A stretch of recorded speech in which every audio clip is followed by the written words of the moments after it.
All right, so my name is Jason Howard, and I'm at Duke University.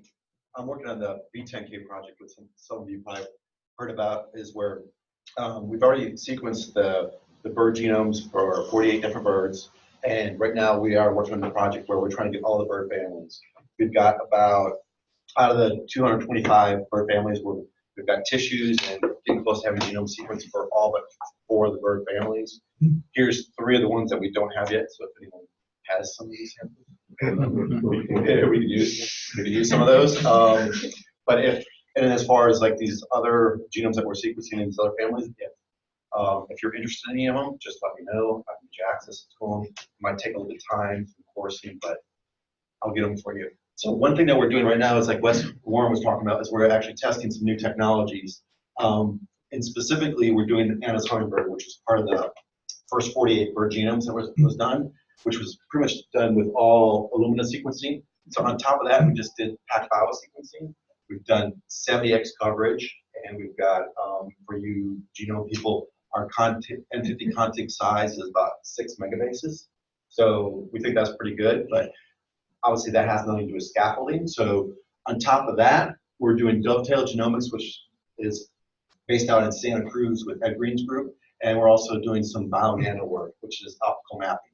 And we're basically trying to combine our data from our PacBio data sets and our Illumina data sets, these scaffolding stuff. And we just finished the dovetail, but we haven't done all the computational work with that yet.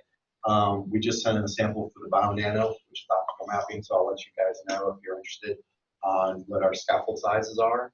So kind of the goal for doing all this is, like we talked to PacBio, Jonas, the CSO, and the goal is for just reagents only for 70x coverage.